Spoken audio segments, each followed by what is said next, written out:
Assalamualaikum, welcome back to my channel Henna by Nilo. This is Nilofer. நம்ம சேனலில் வந்து ஃப்ரீயாக floral mehndi classes with henna மிக்ஸாலஜியோட சொல்லி கொடுத்துட்ருக்கோம். ஸோ இன்றைக்கி ஃப்ரீ மெஹந்தி கிளாஸோட கிளாஸ் 18 வீடியோ தான் நம்ம பார்க்க போகிறோம். ஸோ இன்றைக்கி கிளாஸில் பேசிக் ஃபில்லிங் பேட்டர்ன்ஸ் தான் வந்து நம்ம வந்து இன்றைக்கி பார்க்க போகிறோம். ஸோ கிளாஸ்க்குள்ளே போகிறதுக்கு முன்னாடி நம்ம சேனல் ஹென்னா பை நிலோவை இன்னும் நீங்கள் சப்ஸ்கிரைப் பண்ணலன்னா சப்ஸ்கிரைப் பண்ணிக்கோங்க. கூடவே பக்கத்தில் இருக்க பெல் ஐக்கானையும் ப்ரெஸ் பண்ணி ஆல் கொடுத்து வச்சுக்கோங்க. அப்போ தான் நாங்கள் போடுற கிளாஸஸ் வீடியோஸ் வந்து உங்களுக்கு நோட்டிஃபிகேஷனில் வரும். நீங்கள் குயிக்காக வந்து ஆக்சஸ் பண்ணிக்கலாம். உங்களுக்கும் இந்த கிளாஸில் வந்து ஜாயின் பண்ணணும்னு இன்ட்ரெஸ்ட் இருந்துச்சுன்னா வாட்ஸ்அப்பில் எனக்கு மெசேஜ் பண்ணுங்கள். உங்களுக்கு நான் வந்து ஃபர்தர் டீட்டெயில்ஸ் வந்து ஷேர் பண்ணுறேன். ஸோ இப்போ வாங்க நம்ம கிளாஸ்க்குள்ளே வந்து போயிடலாம். ஸோ ஆஸ் யூஷுவல் நான் வந்து கிளாஸ்க்காக என்ன எடுத்திருக்கேன்னா A4 ஷீட் அண்ட் வந்து ஒரு எக்ஸாம் பேட் அண்ட் வந்து டிஷ்யூ பேப்பர் அண்ட் ஒரு ப்ராக்டிஸ் கோன்லாம் எடுத்திருக்கேன். ஸோ நம்ம வந்து எப்பவும் போல் ப்ராக்டிஸ் கோனோட ஃப்ளோவை வந்து செக் பண்ணிவிட்டு தென் வந்து டிசைனிங் பண்ண ஸ்டார்ட் பண்ணிட வேண்டியது தான். ஸோ இப்போ நான் உங்களுக்கு காட்டுறேன் பாருங்கள் இதோட ஃப்ளோ வந்து எப்படி இருக்குன்னு. ஸோ அதனால் ப்ராக்டிஸ் கோன் வாங்கி நீங்களும் ப்ராக்டிஸ் பண்ண ட்ரை பண்ணுங்கள். ஸோ ஃபஸ்ட்டு ஃபில்லிங் வந்து இப்போ பார்த்துடலாம். ஸோ ஃபஸ்ட்டு ஃபில்லிங்கில் நம்ம என்ன யூஸ் பண்ண போகிறோம் அப்படின்னா ஸ்பைரல். ஸோ ஸ்பைரல் நீங்கள் போடும்போது உள்ளே இருக்க அந்த ரவுண்டு இருக்கு இல்லையா, ஸோ அதை நீங்கள் எத்தனை சுற்று வேணாலும் நீங்கள் போட்டுக்கலாம். பட் வந்து நம்ம போடுறது எல்லாமே வந்து ஈவனாக இருக்கணும், அதை மட்டும் நம்ம பார்த்துக்கணும். இப்போ வந்து இதில் ஹம்ப் வந்து குட்டி குட்டியாக வந்து போட்டுக்கணும். ஸோ தென் அதே மாதிரியே பக்கத்தில் வந்து ஸ்டார்ட் பண்ணுங்கள். ஸ்பேஸ் இல்லாத மாதிரி போட வந்து ட்ரை பண்ணணும் நம்ம. அதே மாதிரி இப்போ நீங்கள் ஒரு ஸ்பைரல் போடுறீங்க அப்படின்னா எல்லா ஸ்பைரலுமே ஒரே ஈவனாக இருக்கணும். அதே மாதிரியே எல்லா ஹம்புமே வந்து ஒரே மாதிரி இருக்கணும். ஸோ ஒரு இதில் குட்டியாக போட்டுட்டு ஒரு இதில் பெருசாக போடக்கூடாது. ஸோ அதை வந்து மைண்டில் வச்சுட்டு நீங்கள் வந்து இந்த டிசைனை வந்து பண்ணுங்கள். ஸோ நீங்கள் இதில் என்னென்ன மிஸ்டேக்ஸ் பண்ணுவீங்கன்றதையும் நான் உங்களுக்கு வந்து நான் போட உங்களுக்கு சொல்லிகிட்டே வரேன்.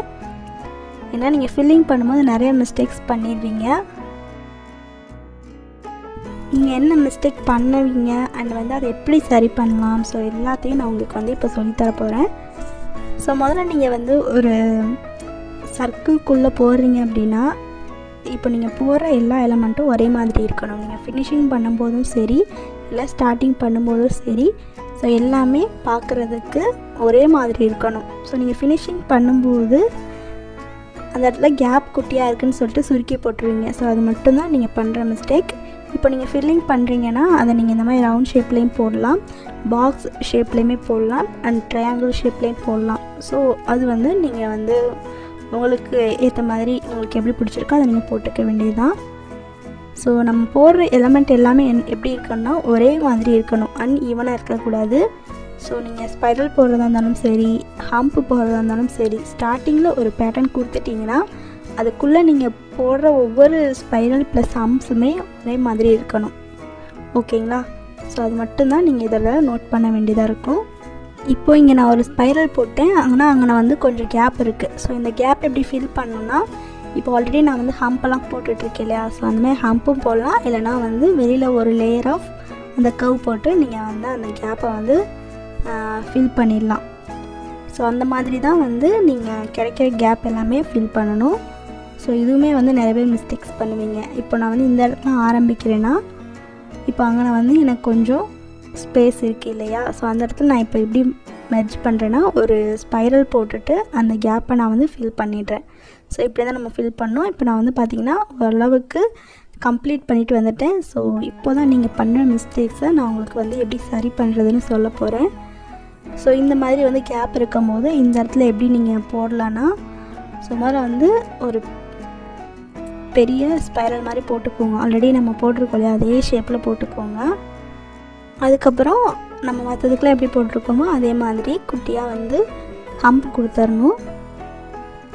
ஸோ ஹம்பு போட்டதுக்கப்புறமா அந்த கேப்பில் வந்து குட்டியாக ஒரு ஸ்பைரல் மாதிரி போட்டுட்டு அதுக்கப்புறம் கேப்பில் ஸ்பைரலை போட்டு இதை நம்ம அப்படியே கம்ப்ளீட் பண்ணிடணும். ஸோ இந்த இடத்துல உங்களுக்கு வந்து கேப்பே வந்து தெரியாது. ஸோ அந்த இடத்துல நீங்கள் ஒரு டிசைன் போட்டிருக்கதா அங்கே வந்து தெரிஞ்சிடும்.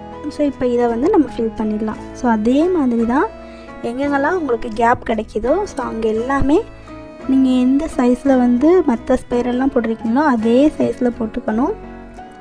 ஸோ அது உங்களுக்கு கால்வாசி மட்டும்தான் தெரிகிற மாதிரி இருக்கும். ஸோ அதனால் நீங்கள் அப்படியே போட்டுக்கோங்க, ஒன்றும் பிரச்சனை இல்லை. ஸோ அந்த மாதிரி போட்டுட்டு இப்போ இதை நம்ம வந்து கம்ப்ளீட் பண்ணிடலாம்.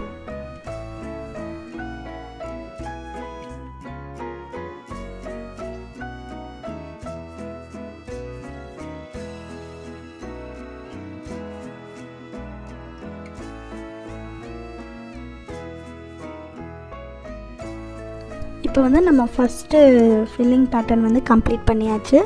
ஸோ இது பார்க்குறதுக்கே நீட்டாகவும் இருக்குது, கிளியராகவும் இருக்குது. ஸோ இதே மாதிரி தான் நீங்களும் போடணும்.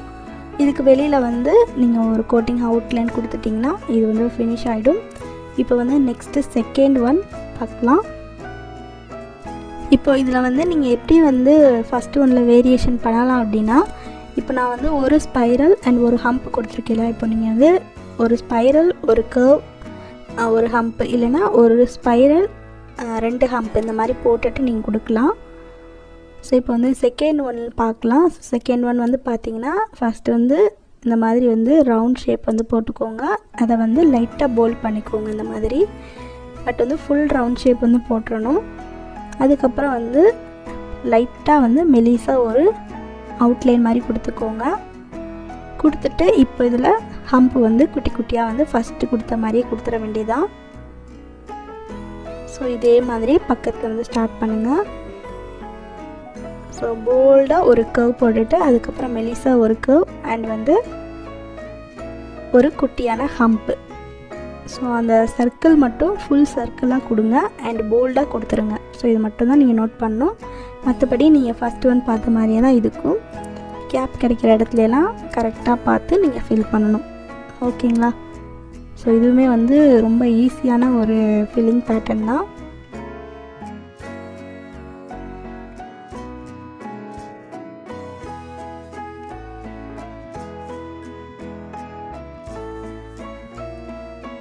இதில் நீங்கள் வந்து நோட் பண்ண வேண்டியது ஒரே ஒரு விஷயம் மட்டும்தான்.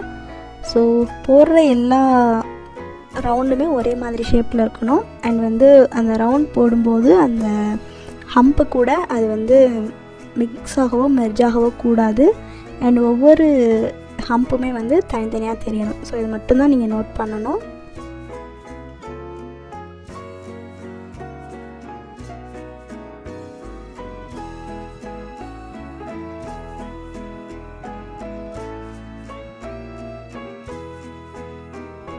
ஸோ இப்போ நான் இதை வந்து ஓரளவுக்கு கம்ப்ளீட் பண்ணிவிட்டு உங்களுக்கு காட்டுறேன். ஸோ இப்போ வந்து பார்த்திங்கன்னா நம்ம இதை வந்து ஃபினிஷ் பண்ணி முடிக்க போகிறோம். ஸோ போடுறப்ப அந்த சர்க்கிளை மட்டும் கரெக்டாக ஓவல் ஷேப்பில் போட்டுருங்க. ஹாஃப் சர்க்கிளாகவும் இருக்கக்கூடாது. ஸோ இப்போ வந்து கேப் கிடைக்கிற இடத்துல நான் ஃபில் பண்ணுற மாதிரியே தான் நீங்களும் ஃபில் பண்ணணும். ஸோ இந்த இடத்துல தான் நிறைய பேர் வந்து மிஸ்டேக் பண்ணுவீங்க ஃபில்லிங் பண்ணும்போது. ஸோ இந்த இடத்துல கொஞ்சம் கேப் கிடைக்கிதுன்னா அந்த இடத்துல ஒரு ஹாஃப் சர்க்கிள் போட்டுடணும். கீழே ஸ்பேஸ் கிடைக்குதுன்னா அந்த இடத்துலையும் வந்து ஹம்ப்பு வந்து போட்டு நம்ம இதை வந்து ஃபில் பண்ணி முடிச்சிடணும். ஸோ இப்போ வந்து செகண்ட் ஃபில்லிங் பேட்டர்னும் கம்ப்ளீட் பண்ணியாச்சு. நெக்ஸ்ட் வந்து தேர்ட் ஒன் வந்து செகண்ட் ஒன் மாதிரி தான், பட் வந்து நம்ம டாட் வச்சு போடுவோம். ஸோ அது மட்டும்தான் டிஃப்ரெண்ட்டாக இருக்கும். ஸோ இப்போ வந்து ஃபஸ்ட்டு நம்ம ஒரு சர்க்கிள் போட்டுடணும். போட்டுட்டு அதோட அந்த கீழ் பகுதியில் வந்து டாட் வச்சுக்கணும். ஸோ அந்த சர்க்கிள் வந்து பார்த்திங்கன்னா போல் பண்ணக்கூடாது. அதுக்கப்புறம் வெளியில் வந்து குட்டி குட்டி ஹம்ப் வந்து ஃபில் பண்ணிடணும். ஸோ நம்ம ஃபஸ்ட்டு செகண்டு எப்படி ஃபில் பண்ணோமோ அதே மாதிரி தான். பட் வந்து இதில் இன்னொரு விஷயம் நீங்கள் நோட் பண்ணணும். இந்த மாதிரி நம்ம சர்க்கிள் ப்ளஸ் டாட் போடும்போது அது பக்கத்தில் இருக்க அந்த ஹம்பை வந்து அது டிஸ்டர்ப் பண்ணக்கூடாது. ஸோ அது மட்டும்தான் நீங்கள் வந்து இதில் கரெக்ட் பண்ணிக்கணும். ஸோ அப்படி ஸ்பேஸ் இருந்துச்சுன்னா அந்த இடத்துல ஒரு குட்டியாக ஹம்ப் போட்டு நீங்கள் அதை வந்து ஃபினிஷ் பண்ணிடணும் அந்த கேப்பை வந்து. ஸோ முன்ன சொன்னது போல் தான் நீங்கள் இந்த ரவுண்டுக்குள்ளே அந்த சர்க்கிள் அண்ட் டாட் போடுறீங்கன்னா எல்லாமே வந்து ஒரே ஈவனாக ஒரே ஷேப்பில் இருக்கணும். ஸோ பாருங்கள் கேப்பில் நான் எப்படி ஃபில் பண்ணியிருக்கேன்னு அதே மாதிரியே நீங்களும் வந்து என் கூடவே சேர்ந்து போடுங்க.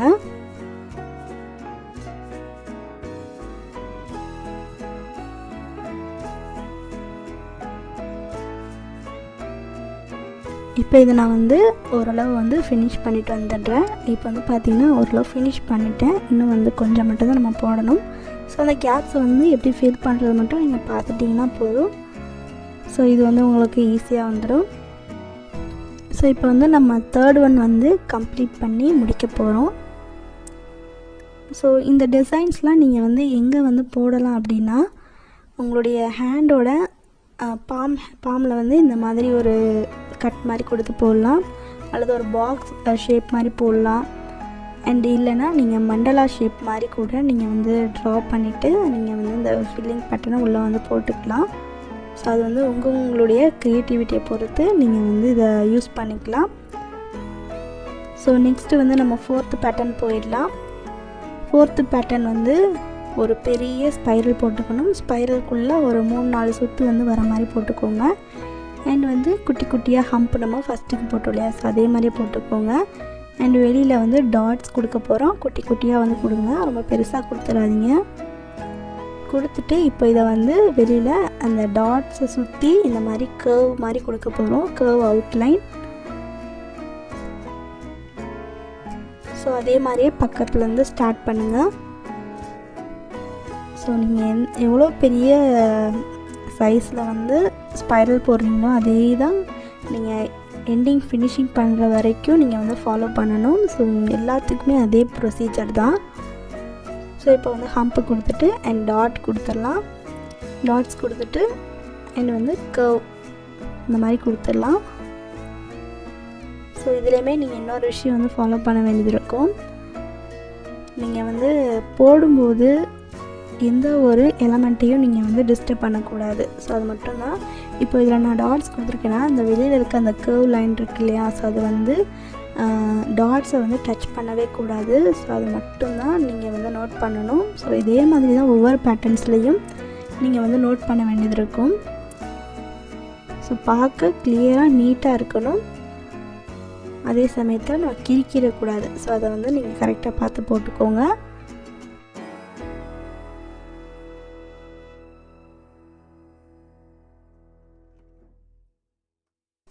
இப்போ வந்து இதையும் நம்ம வந்து ஓரளவுக்கு கம்ப்ளீட் பண்ணிவிட்டு வந்தாச்சு. இப்போது கேப்பில் வந்து எப்படி ஃபில் பண்ணுறதுன்றதை பார்க்கலாம். ஸோ கேப்பில் வந்து பார்த்திங்கன்னா அங்கே போட்டிருக்க மாதிரியே வந்து ஹாஃப் ஸ்பைரல் வந்து போட்டுக்கோங்க. ஸோ எத்தனை லேயர் போட்டிருக்கீங்களோ அத்தனை லேயர் வந்து நீங்கள் கண்டிப்பாக இதுலேயும் போட்டிருக்கணும். அண்ட் வெளியில் வந்து ஹம்ப்பு அண்ட் வந்து டாட்ஸு, அதே மாதிரியே கர்வ் அவுட்லைன் கொடுத்துடணும். ஸோ இந்த சைடும் அதே மாதிரி தான். நீங்கள் இங்கிட்டிருந்து ஸ்டார்ட் பண்ணுறதா இருந்தாலும் சரி, அந்த சைட்லேருந்து நீங்கள் ஸ்டார்ட் பண்ணுறதா இருந்தாலும் சரி. ஸோ நான் இங்கிட்டிருந்தே ஸ்டார்ட் பண்ணுறேன். ஸோ அதே மாதிரியே வந்து உள்ளே வந்து கர்வ் கொடுத்துட்டு ஹம்ப்பு அண்ட் வந்து டாட்டு அண்ட் வந்து அந்த கர்வ் மாதிரி இருக்க அந்த அவுட்லைன் கொடுத்துட்டு கேப்பில் வந்து கொஞ்சமாக வந்து ஹம்பை போட்டு ஃபில் பண்ணிவிடுங்க. ஸோ அதுதான், அவ்வளோதான். இப்போ 4th ஒன் கம்ப்ளீட் பண்ணியாச்சு. நெக்ஸ்ட் வந்து 5th ஒன் வந்து பார்த்திங்கன்னா இது ரொம்ப ரொம்ப ஈஸி தான். ஸோ 5th ஒன் வந்து ஸோ ஸ்பைரல் போட்டுக்கோங்க. ஸ்பைரலுக்கு நடுவில் வந்து டாட் மாதிரி வரக்கூடாது, லைட்டாக இந்த மாதிரி சுழிச்சு விட்ட மாதிரி இருக்கணும். அடுத்து வந்து 2 அவுட்லைன் வந்து இந்த மாதிரி போட்டுக்கோங்க. போட்டுட்டு அதுக்கப்புறமா வந்து ஹம்ப் வந்து கொடுங்க குட்டி குட்டியாக. ஸோ அதே மாதிரியே இதை நம்ம ஃபுல்லாக வந்து பண்ணிக்கலாம். ஸோ கேப் கிடைக்கிற இடத்துலலாம் நான் சொன்ன மாதிரி அப்படியே ஃபில் பண்ணிவிடுங்க. நம்ம ஸ்பைரல் போட்டுட்டு அடுத்து வந்து 2 அவுட்லைன் வந்து மெலிசாக கொடுத்துட்டு அதுக்கப்புறமா வந்து ஹம்ப் வந்து கொடுக்கணும். ஸோ இதே மாதிரி தான் இதை நம்ம ஃபுல்லாக வந்து ஃபில் பண்ணி முடிக்க போகிறோம். ஸோ இந்த பேட்டர்ன்ஸ் எல்லாமே எப்படி இருக்குன்றத கமெண்ட் செக்ஷனில் மறக்காமல் சொல்லுங்கள். ஸோ நெக்ஸ்ட்டு வந்து பார்ட் 2ல் வந்து அட்வான்ஸ் பேட்டர்ன்ஸும் நம்ம வந்து பார்க்க போகிறோம். ஸோ இதை பேஸாக வச்சு தான் உங்களுக்கு வந்து பார்ட் 2 வந்து வரும். ஸோ கிளாஸ் 19ல். ஸோ இந்த கிளாஸ் வந்து எல்லாத்துக்குமே ஓரளவுக்கு ரொம்பவே வந்து யூஸ்ஃபுல்லாக இருந்திருக்கும். அதர் ஃப்ரீ கிளாஸஸ் மாதிரி இல்லாமல் நம்ம கிளாஸஸ் வந்து பார்த்திங்கன்னா கொஞ்சம் எல்லாத்துக்குமே வந்து உபயோகமாக இருக்கணும், ஒர்த்தபிளாக இருக்கணுன்றதுக்காக தான் நம்ம வந்து இந்த ஃப்ரீ கிளாஸ் வந்து கண்டக்ட் பண்ணிகிட்ருக்கோம். ஸோ உங்களுடைய கோஆப்ரேஷன் அண்ட் உங்களுடைய சப்போர்ட் இல்லாமல் என்னால் வந்து இதை பண்ணியிருக்கவே முடியாது. ஸோ அதுக்கு ரொம்ப ரொம்ப தேங்க்ஸ். இப்போ நீங்கள் கொடுக்குற சப்போர்ட்டை தொடர்ந்து கொடுங்க. ஸோ அதுவே போதும். ஸோ இது மாதிரி நிறைய யூஸ்ஃபுல்லான கண்டென்ட்டை வந்து உங்களுக்கு நான் கொடுக்கறதுக்கு ட்ரை பண்ணுறேன். இன்ஷா அல்லாஹ். கொஞ்சம் டிலே ஆகுதானா வீடியோஸ் வந்து போடுறதுக்கு. இன்ஷா அல்லாஹ் சீக்கிரம் வீடியோஸ் வந்து கொடுக்கறதுக்கு நான் ட்ரை பண்ணுறேன். இப்போ வந்து பார்த்திங்கன்னா நம்ம வந்து இந்த பேட்டர்ன் வந்து கம்ப்ளீட் பண்ணி முடிக்க போகிறோம். ஸோ கம்ப்ளீட் பண்ணியாச்சு. ஸோ கேப் கிடைக்கிற இடத்துல எல்லாமே குட்டி குட்டியாக வந்து கர்வ் அண்டு ஹம்பு போட்டு நீங்கள் வந்து இதை ஃபினிஷ் பண்ணிடணும். ஸோ இன்றைக்கி கிளாஸில் வந்து பார்த்திங்கன்னா 5 different types of filling patterns வந்து பார்த்துருக்கோம். பேசிக் ஃபில்லிங் பேட்டர்ன்ஸ். ஸோ நீங்களும் வந்து இதை போட்டு ப்ராக்டிஸ் பண்ணுங்கள். ஸோ நாங்கள் எப்போ சொல்கிறோமோ அப்போ வந்து நீங்கள் உங்களுடைய ஒர்க் ஷீட்டை வந்து சப்மிட் பண்ணுங்கள். கண்டிப்பாக இந்த கிளாஸ் வந்து உங்கள் எல்லாத்துக்குமே ரொம்ப யூஸ்ஃபுல்லாக இருந்திருக்கும்னு நினைக்கிறேன். ஸோ இந்த கிளாஸ் பற்றின ஃபீட்பேக்ஸை மறக்காமல் வந்து கமெண்ட் செக்ஷனில் சொல்லுங்கள். அண்ட் வந்து நம்மக்கிட்ட நீங்கள் வந்து ஹென்னா கோன்ஸ் வாங்கி யூஸ் பண்ணணுன்னு இன்ட்ரெஸ்ட் இருந்துச்சுன்னா எனக்கு வந்து வாட்ஸ்அப்பில் மெசேஜ் பண்ணுங்கள். ஸோ இப்போதைக்கு ஈத் ஆர்டர்ஸ் எல்லாமே க்ளோஸ் ஆகிடுச்சு. நெக்ஸ்ட்டு வந்து பக்ரீத் முடிஞ்சு தான் ஷிப்மெண்ட் பண்ணுவோம். அண்ட் இன்னொரு ஹாப்பி நியூஸ் கூட, நம்ம வந்து ப்ரொஃபஷ்னலாக இந்த ஹென்னா ஜேர்னிக்குள்ளே என்ட்ராகி இதோட 2 இயர்ஸ் வந்து கம்ப்ளீட் ஆகுது. ஸோ அதனால் வந்து நம்மளுடைய ஹென்னா கோயின்ஸ்க்கு வந்து நம்ம வந்து பழைய ப்ரைஸே வந்து கொடுக்க போகிறோம். ஸோ ப்ரைஸ் மட்டும்தான் நமக்கு வந்து வேரியேஷன் ஆகுது. பட் வந்து குவாலிட்டி அண்ட் குவான்டிட்டி எல்லாமே வந்து சேம் தான். ஸோ பக்ரீத் முடிஞ்சு நம்ம வந்து ஆர்டர்ஸ் எடுப்போம். ஸோ அப்போ வந்து நீங்கள் ஆர்டர் பண்ணிக்கலாம். ப்ரைஸ் டீட்டெயில்ஸ் தெரிஞ்சுக்கிறதுக்கு இன்ஸ்டாகிராமில் ஸ்டோரி வந்து போட்டிருக்கோம். நீங்கள் வந்து செக் பண்ணிவிட்டு நம்மக்கிட்ட வந்து வாங்கிக்கலாம். ஸோ அப்படியே நம்மளோட இன்ஸ்டாகிராம் பேஜை நீங்கள் ஃபாலோ பண்ணிக்கோங்க. ஸோ அதில் வந்து ஃபர்தர் அப்டேட்ஸ் உங்களுக்கு வந்து கிடைக்கும். ஸோ இதே மாதிரி ஹென்னா ரிலேட்டடான டாபிக்ஸ் அண்ட் வீடியோஸ் வந்து பார்க்குறதுக்கு நம்ம சேனலை வந்து சப்ஸ்கிரைப் பண்ணிக்கோங்க. கூடவே பக்கத்தில் இருக்க பெல் ஐக்கானை ப்ரெஸ் பண்ணி ஆல் கொடுத்து வச்சுக்கோங்க. அல்ஹம்துலில்லாஹ் நம்ம வந்து கிளாஸ் 18 சக்ஸஸ்ஃபுல்லாக கம்ப்ளீட் பண்ணியாச்சு. நெக்ஸ்ட்டு இன்ஷா அல்லாஹ் அவங்க எல்லாத்தையும் கிளாஸ் 19 வந்து மீட் பண்ணுறேன். தேங்க்ஸ் ஃபார் வாட்சிங். அஸ்ஸலாமு அலைக்கும்.